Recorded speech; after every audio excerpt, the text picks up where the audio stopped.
ఈరోజే పవిత్రమైన తొలి ఏకాదశి. ఈ పవిత్రమైన తొలి ఏకాదశి రోజున విష్ణుమూర్తికి ఇష్టమైన పచ్చ కర్పూరంతో ఇలా చేయండి చాలు. ఇక మీ జీవితమే మారిపోతుంది. మీకున్న దరిద్రమైన బాధలు, కష్టాలు అన్నీ తొలగిపోతాయి. ఇక మీకు రాజయోగం ఏర్పడుతుంది. మీకు పట్టిందల్లా బంగారం అవుతుంది. కనుక ఎవరైతే కష్టాల్లో ఉన్నవారు ఖచ్చితంగా ఈ తొలి ఏకాదశి రోజున విష్ణుమూర్తికి ఇష్టమైన పచ్చ కర్పూరంతో ఇలా చేయండి చాలు. చాలామంది ఈ రోజుల్లో డబ్బు సమస్యతో బాధపడుతూ ఉంటారు. అలాగే అప్పుల బాధలో ఇలా చాలామంది సతమతమవుతూ ఉంటారు. ఎంత కష్టపడినా చేతిలో చిల్లి గవ్వ మిగలడం లేదు, వడ్డీలకే మేము సరిపోతున్నాం అనే బాధపడేవారు ఈ తొలి ఏకాదశి రోజున ఈ చిన్న పరిహారం చేయండి చాలు. ఇక మీకున్న దుఃఖాలు, కష్టాలు అన్నీ తొలగిపోయి మీకు డబ్బు అనేది 4 వైపుల నుండి దూసుకువస్తుంది. కాబట్టి ఈ పవిత్రమైన తొలి ఏకాదశి రోజున విష్ణుమూర్తికి ఇష్టమైన పచ్చ కర్పూరంతో ఇలా చేయండి చాలు. ఇక మీరు పట్టిందల్లా బంగారం అవుతుంది. అలాగే విష్ణుమూర్తి యొక్క అనుగ్రహం కలుగుతుంది. కాబట్టి ఎవరికైతే దైవ అనుగ్రహం ఉంటుందో వారికి సంపాదించిన డబ్బు అనేది వృధా ఖర్చు కాకుండా మిగులుతుంది. కాబట్టి ఎవరికైతే దైవ అనుగ్రహం కలగదో వారికి కష్టాలు తప్పవు. కాబట్టి ఇలా ఎవరైతే తొలి ఏకాదశి రోజున ఇలా పచ్చకర్పూరంతో విష్ణుమూర్తికి చాలా ఇష్టమైన పచ్చకర్పూరంతో ఇలా చేయండి చాలు. అద్భుతమైన ఫలితాలు మీరు పొందుతారు. ఇక మీకు రాజయోగం ఏర్పడుతుంది. కాబట్టి మనం కష్టాల నుండి బయటపడాలి, మనం డబ్బు సమస్యతో బాధపడకూడదు అనుకునేవారు ఖచ్చితంగా మర్చిపోకుండా ఈరోజు తొలి ఏకాదశి కదా, ఈ తొలి ఏకాదశి రోజున సాయంత్రం 7 గంటల లోపు ఈ పరిహారం అనేది ఎప్పుడైనా చేసుకోవచ్చు. అంటే సాయంత్రం 5 గంటల నుండి 7 గంటల మధ్యలో ఈ పచ్చ కర్పూరంతో ఇలా చేయండి చాలు. మీ ఇంట్లో ఉన్న చెడు శక్తులన్నీ బయటకు వెళ్ళిపోయి విష్ణుమూర్తి యొక్క అనుగ్రహం అనేది కలుగుతుంది. ఈ పచ్చ కర్పూరంతో మనం ఈరోజు ఏం చేస్తే మన కష్టాల నుండి బయటపడతామో తెలుసుకునే ముందు నా చిన్న రిక్వెస్ట్ అండి, ఈ వీడియో ఎక్కడ కూడా స్కిప్ చేయకుండా చూడండి.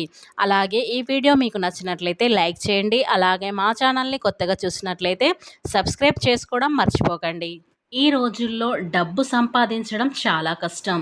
అయితే కొంతమందికి మాత్రం ఎంత ధనం వచ్చినా చేతిలో నిలవదు.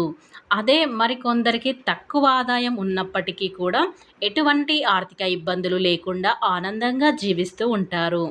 ఎంతగా ఖర్చులు తగ్గించినా కూడా మనకు ఏదో ఒక రూపంలో డబ్బులు అయిపోతూ ఉంటాయి. కానీ అనుకోని కొన్ని ఖర్చులు వారిని ఆర్థిక ఎప్పటికప్పుడు కృంగిస్తూ ఉంటాయి. ఎన్ని లక్షలు వచ్చినా వారి ఇంట్లో ధనం నిలవదు. ప్రతి ఒక్కరు కూడా మంచిగా డబ్బులు సంపాదించాలని అనుకుంటూ ఉంటారు. డబ్బు నిలవాలంటే మనం ఖర్చు పెట్టే విధానం కూడా సరిగ్గా ఉండాలి. అనవసరంగా డబ్బులను వృధా ఖర్చు పెడుతూ పోతే మన దగ్గర డబ్బులు అవసరానికి ఉండవు. వాస్తు శాస్త్రం ప్రకారం ఆర్థికంగా ఒక వ్యక్తి కృంగిపోతున్నాడు అంటే అందుకు అనేక కారణాలు ఉంటాయి. ఇంటి వాస్తు సరిగ్గా లేకపోవడం, వారి గ్రహాలు అనుకూలంగా లేకపోవడం వంటివి ఇలా చాలా చాలా రకాలుగా కారణాలు ఉండొచ్చు. ఇంటి వాస్తు కూడా డబ్బు, ఆరోగ్యం, ఆనందంపై ప్రభావం చూపిస్తుంది. ఇంట్లో వాస్తు నియమాలు పాటిస్తే ఎల్లప్పుడూ సంపద, ఆరోగ్యంతో ప్రశాంతత ఉంటారు.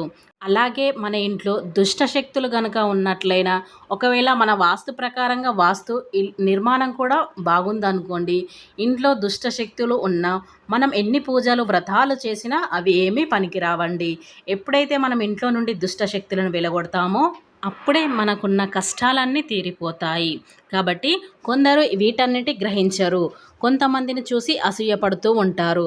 అంటే మేము డబ్బు సంపాదిస్తున్నాం కానీ మా చేతిలో డబ్బు నిలవట్లేదు అనుకుంటారు. కానీ ఇలాంటి ఇంట్లో ఉన్న ప్రభావాల వల్ల మీకు ఇలా జరుగుతూ ఉంటుంది. కాబట్టి ప్రతి ఒక్కరు కూడా ఇంట్లో మీకు డబ్బు సమస్యలతో సతమతమవుతున్న వారు ఖచ్చితంగా ఈ తొలి ఏకాదశి రోజున ఇలా చేయండి చాలు. మీకు ఇంట్లో ఉన్న ఏ రకరకాల కష్టాలైనా అన్నీ తొలగిపోతాయి. పచ్చకర్పూరం అంటేనే దేవాలయాలు అలాగే మొదలు ఇండ్ల వరకు ప్రతిరోజు పచ్చకర్పూరం వాడాల్సిందే. హిందువులు ప్రతిరోజు కర్పూరాన్ని ఖచ్చితంగా ఉపయోగిస్తూ ఉంటాము. ఇలాంటి నిత్య అవసరమైన వస్తువు ఇలా మనం తొలి ఏకాదశి రోజున సాయంత్రం ఇలా చేస్తే చాలు. మనకున్న ఆర్థిక కష్టాలు, డబ్బు సమస్యలు, కన్నీళ్ళు, బాధలు అప్పుల బాధలు ఏ బాధలున్నా అన్నీ తొలగిపోతాయి. కాబట్టి ఈ పవిత్రమైన తొలి ఏకాదశి రోజున కర్పూరంతో ఇలా చేయండి చాలు. ఈ తొలి ఏకాదశి రోజున సాయంత్రం 5 గంటల నుండి 7 గంటల మధ్యలో ఈ పరిహారం చేయండి. అయితే మీరు సాయంత్రం ఏం చేయండి అంటే కొంచెం ఒక పచ్చకర్పూరం ఒక చిన్న ప్లేట్‌లో తీసుకొని విష్ణుమూర్తి పటం ముందు పెట్టండి. ఒక ఎరుపు రంగు వస్త్రం కానీ, ఒక చిన్న ప్లేట్ కానీ ఏదైనా పర్లేదు. ఒక 2 తమలపాకైనా ఇట్లా ఏదైనా తీసుకొని విష్ణుమూర్తి పటం ముందు పెట్టండి.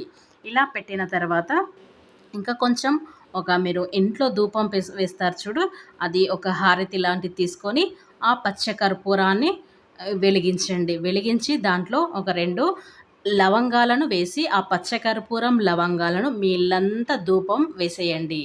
ఇలా సాయంత్రం సమయంలో తొలి ఏకాదశి రోజున ఇంట్లో మొత్తం ధూపం వేయండి పచ్చ కర్పూరంతో. ఇలా వేసినట్లయితే మీ ఇంట్లో ఉన్న జ్యేష్ఠ దేవి, అలాగే దుష్ట శక్తుల ప్రభావం, ఇంట్లో ఉన్న నెగిటివ్ ఇలా ఉన్న రకరకాల మీకు దుష్ట శక్తులు మిమ్మల్ని పట్టి పీడిస్తున్నా ఇలా తొలి ఏకాదశి రోజున ఇలా చేసినట్లయితే మీకున్న కష్టాలన్నీ తొలగిపోతాయి. మీకు దైవ అనుగ్రహం కలుగుతుంది. ముక్కోటి దేవతల ఆశీర్వాదం మీరు ఈరోజు చేయటం వల్ల ఆశీర్వాదం మీరు పొందుతారు. కాబట్టి మర్చిపోకుండా సాయంత్రం 5 గంటల నుండి 7 గంటల మధ్యలో ఈ పరిహారం చేయండి.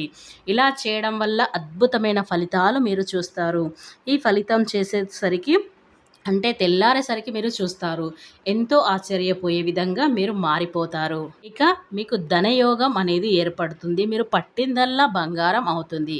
కాబట్టి ఈ పవిత్రమైన తొలి ఏకాదశి విష్ణుమూర్తికి ఇష్టమైన పచ్చ కర్పూరంతో ఎవరైతే ఇలా సాయంత్రం సమయంలో చేస్తారో వారికున్న ఆర్థిక సమస్యలు, కష్టాలు, బాధలు, కన్నీళ్ళు అన్నీ తొలగిపోయి ముక్కోటి దేవతల ఆశీర్వాదం కూడా లభిస్తుంది. కాబట్టి తప్పకుండా ఈ పరిహారం చేయండి.